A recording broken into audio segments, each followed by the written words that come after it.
ADGP Ajith Kumar പൊന്നും മോന് അദ്ദേഹത്തെക്കുറിച്ച് എന്തായി പറയുന്നത്? അപ്പം അതിൻ്റെയൊക്കെ റിവേഴ്സ് മീനിങ് എന്താ? ഞാനാണ് ഈ പറഞ്ഞ മുഴുവൻ കള്ളൻ. പിന്നെ എനിക്കെന്താ ആകാശം ഭൂമി നോക്കേണ്ട കാര്യമുണ്ടോ? നമ്മളൊരു വളരെ സതുദ്ദേശത്തിൽ ഇറങ്ങിയ ഒരു വിഷയത്തിൽ എന്നെ ഒരൊറ്റ അടിക്ക് അടിച്ചിടാം. പിന്നെ പറഞ്ഞു എന്താണ് ഗവർണർ കേസ് പറ്റീഷൻ കൊടുത്തിട്ടുണ്ട്, മറ്റേ ഫോൺ ചോർത്തൽ അതും വരുന്നുണ്ട്, ഇങ്ങനെ ഭയപ്പെടുത്തൽ. ഇപ്പോൾ പിടിച്ച് ജയിലിലിട്ടല്ലോ.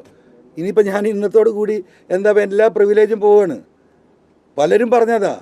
ഞാൻ എന്താ പറയുക, ഞാൻ വിശ്വസിക്കുന്ന ദൈവത്തിലും കേരളത്തിലെ 3.5 കോടി ജനങ്ങളുടെയും പ്രൊട്ടക്ഷന് ഞാൻ പ്രതീക്ഷിക്കുന്നുള്ളൂ. ഒരു പ്രിവിലേജിൻ്റെ പുറത്തുള്ള ഒരു പ്രൊട്ടക്ഷനും ഞാൻ പ്രതീക്ഷിക്കുന്നില്ല. ഈ 1.5 കോടി മലയോര മേഖലയിലെ ജനങ്ങൾക്ക് എൻ്റെ ഈ രാജി കൊണ്ട് ഈ നിയമസഭയിൽ വരുന്ന ഈ ബില്ല് പിൻവലിക്കപ്പെട്ടാൽ അത് മതി എനിക്ക്. എൻ്റെ ഞാൻ പറയട്ടെ, എൻ്റെ 45 ഞാൻ 9ാം ക്ലാസ്സിൽ നിന്ന് ക്ലാസ് ലീഡറായി 1979 തുടങ്ങിയ പൊതുപ്രവർത്തന. ആ 45 കൊല്ലത്തെ എൻ്റെ രാഷ്ട്രീയ ജീവിതത്തിലെ ഒരു അസറ്റ് എന്ന് പറയുന്നത് ഈ 3 അക്ഷരമായിരുന്നു. ആ 3 അക്ഷരമാണ് ഈ 1.5 കോടി ജനങ്ങൾക്ക് വേണ്ടി കൊടുക്കുന്നത്. അതിലെനിക്ക് ഒരു പേടിയില്ല. താങ്കൾ പി ശശി പറഞ്ഞിട്ടുള്ള ആരോപണം ഉന്നയിച്ചുകൊണ്ട് താങ്കൾ ഒരു ചാവേറായി മാറുകയാണ് ചെയ്തത്. മാത്രമല്ല അത്തരത്തിലുള്ള രാഷ്ട്രീയ താങ്കൾ ഈ നവമാധ്യമങ്ങളുടെ മറ്റും വലിയ തോതിലുള്ള CPM-ന് വേണ്ടിയുള്ള അധിക്ഷേപങ്ങൾ താങ്കൾ നടത്തുകയും ചെയ്തു. അപ്പോൾ ഇതിലൊക്കെ ഇപ്പോൾ ഖേദമുണ്ട്.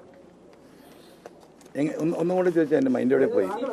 താങ്കൾ ഒരു ചാവേറ എന്ന കണക്കാണല്ലോ ശശി എഴുതിയിട്ടുന്ന ടൈപ്പ് ചെയ്തെന്ന സാധനം വിളിച്ചു പറഞ്ഞത് പ്രതിപക്ഷ നേതാവിനെതിരെ. അതുമാത്രമല്ല താങ്കൾ CPM-ന് വേണ്ടി ഈ സൈബർ ഹാൻഡിലൂടെ ഒക്കെ വലിയ തോതിലുള്ള ആക്രമണങ്ങളും അധിക്ഷേപങ്ങളും അഴിച്ചുകൂടുകയും ഇതിലൊക്കെ ഇപ്പോൾ ഖേദമുണ്ട്. അല്ല, അങ്ങനെയൊക്കെ ഈ കാര്യത്തിൽ എനിക്ക് ഖേദമുണ്ട്. ഈ കാര്യത്തിൽ പ്രതിപക്ഷ നേതാവിൻ്റെ വിഷയം അതാണ് ഒരു സ്പെസിഫിക് ആയിട്ടുള്ള സംഗതി. മറ്റതൊക്കെ രാഷ്ട്രീയപരമായിട്ട് എന്താ പറയുക, നമ്മൾ ആ ഘട്ടത്തിൽ ഓരോ രാഷ്ട്രീയ സാഹചര്യത്തിനനുസരിച്ച് പറഞ്ഞിട്ടുള്ള കാര്യങ്ങളാണ്. അതിലൊന്നും വേറെ ആരുടെയും ഒരു ഇൻഫ്ലുവൻസ് ഇല്ല. എനിക്ക് എൻ്റെ ബോധ്യങ്ങളാണ് ഞാൻ ആ കാര്യങ്ങളെന്ന് പ്രതികരിച്ചത്.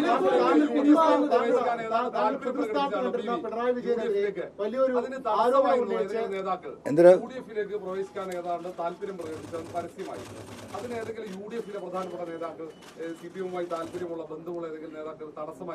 ആരും നിന്നില്ല. തിരുവനന്തപുരത്ത് നേതാക്കളെ കാണാൻ വന്നിരുന്നല്ലോ, കൂടിക്കാഴ്ച ഉൾപ്പെടെ നടന്നില്ല നിങ്ങളല്ലേ പറയുന്നത്?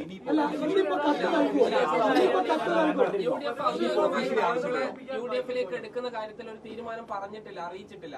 അപ്പോഴേക്കും താങ്കൾ നിലമ്പൂരിൽ പൂർണ്ണ പിന്തുണ UDF-നാണ് എന്ന് പറയുന്നു. പക്ഷെ ആര്യാടൻ ഷൗക്കത്ത് മത്സരിക്കുന്നു. എനിക്ക് എൻ്റെ കാര്യമല്ലേ പറയാൻ പറ്റുള്ളൂ. എനിക്ക് എൻ്റെ കാര്യവും എൻ്റെ പാർട്ടിയുമായി ആലോചിച്ച് നമ്മളുടെ പാർട്ടി നിലപാടിൻ്റെ കാര്യമല്ലേ പറയാൻ പറ്റുള്ളൂ. ആ നിലപാടാണ് നമ്മൾ പറയുന്നത്. UDF ആണ് UDF-ൻ്റെ നിലപാട് എന്താ പറയുക വിവരിക്കേണ്ടത്. അതിലിപ്പോൾ എനിക്ക് ഇടപെടാൻ പറ്റില്ലല്ലോ. നമ്മൾ നിരുപാധിക പിന്തുണ ജയിലിൽ നിന്ന് ഇറങ്ങിയ അന്ന് നിരുപാധിക പിന്തുണ കൊടുത്ത് ഈ പിണറായിസത്തെ കേരളത്തിൻ്റെ മണ്ണിൽ അവസാനിപ്പിക്കാൻ 2019 പാർലമെൻറ്റ് തെരഞ്ഞെടുപ്പ് എല്ലാവർക്കും ഓർമ്മയുണ്ടല്ലോ. 123 സീറ്റിലാണ് അന്ന് UDF ലീഡ് ചെയ്തത് 2019. ആ 123 നിയമസഭാ മണ്ഡലം കേരളത്തിൽ UDF ഈ വരുന്ന തെരഞ്ഞെടുപ്പിൽ 26-ലെ തെരഞ്ഞെടുപ്പിൽ നേടുന്ന രാഷ്ട്രീയ പ്രക്രിയക്ക് അണ്ണാരക്കണ്ണനും എന്താ പറ്റുക എന്നുള്ളതാണ് ഞാൻ നോക്കുന്നത്. നിലമ്പൂരിൽ ഈ പറയുന്ന ജോയി അവിടെ നിർത്തി മത്സരിപ്പിച്ചാൽ നിങ്ങൾ എഴുതി വെച്ചോ, 30,000 തൊട്ട് 40,000 വോട്ടിൻ്റെ ഭൂരിപക്ഷത്തിൽ നിലമ്പൂരിൽ നിന്ന് ജോയി ജയിച്ച് കയറുന്നത് കേരളത്തെ ജനങ്ങൾക്ക് കാണാൻ കഴിയും.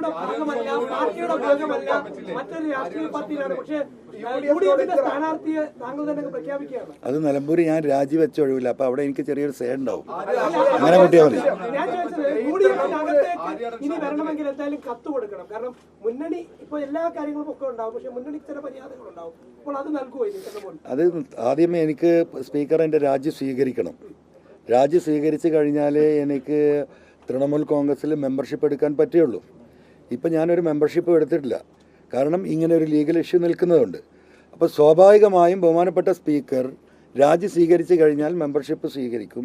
മെമ്പർഷിപ്പ് സ്വീകരിച്ച് കഴിഞ്ഞാൽ നമ്മുടെ നിലവിലുള്ള ലീഡർഷിപ്പുമായി കൂടി ആലോചിച്ചിട്ട് എന്ത് വേണമെന്നൊരു ആലോചന നടത്തും. ആ ആലോചനയിൽ കത്ത് കൊടുക്കണമെന്നാണ് തീരുമാനമെങ്കിൽ ആ കത്ത് അങ്ങനെ ഉണ്ടെങ്കിൽ അപ്പോൾ UDF-ന് കൊടുക്കും.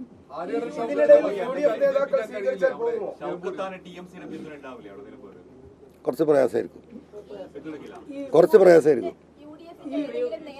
ഇനി ഞാൻ പിന്തുണച്ചാൽ തന്നെ ഒരു മിനിറ്റ്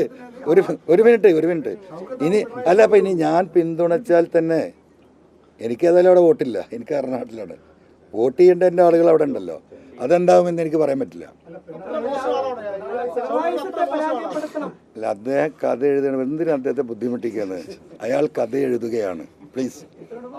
അവിടെ യുഡിഎഫിന് പിന്തുണച്ചില്ലെങ്കിൽ ആര്യാടൻ ഷൗക്കത്തിനെ മത്സരിപ്പിക്കുകയാണെങ്കിൽ അവിടെ സിപിഎമ്മിന് അനുകൂലമായ സാഹചര്യം ഒരുങ്ങില്ലേ അവിടെ? അല്ല, അതൊക്കെ നമുക്ക് അപ്പം ആലോചിക്കാന്ന്. അല്ല, താങ്കൾ ഇനി നിലമ്പൂരിൽ മത്സരിക്കുന്നില്ല എന്നതടക്കമുള്ള കാര്യങ്ങൾ പറഞ്ഞു. അതെ, ടിഎംസിയുടെ ഭാഗം എനിക്ക് ഇനിയുള്ള ഇപ്പോൾ പറയാം, ഒരു ഇലക്ഷനിലേക്ക് ഇനി പോകണമെങ്കിൽ നാളെ രാവിലെ തൊട്ട് ഞാൻ അതിൻ്റെ പണിക്കിറങ്ങണം. എനിക്ക് എൻ്റെ സ്ഥാനം ഉറപ്പിക്കാനാണെങ്കിൽ ഇപ്പം എൻ്റെ സ്ഥാനം കൈവിടേണ്ട കാര്യമില്ലല്ലോ.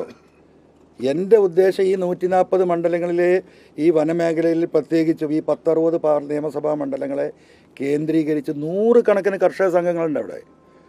SC ST വിഭാഗം, ST വിഭാഗം, ഒരുപാട് സംഘടനകളുണ്ട്. ഇവരെല്ലാം ക്രോഡീകരിക്കുന്ന ഒരു രാഷ്ട്രീയ ഓട്ടത്തിനാണ് ഞാൻ ഉദ്ദേശിക്കുന്നത്. അല്ലാതെ ഞാൻ നിലമ്പൂർ പോയി നിൽക്കണമെങ്കിൽ 3 മാസം അതിന് ഇനി മെനക്കിടുന്നു.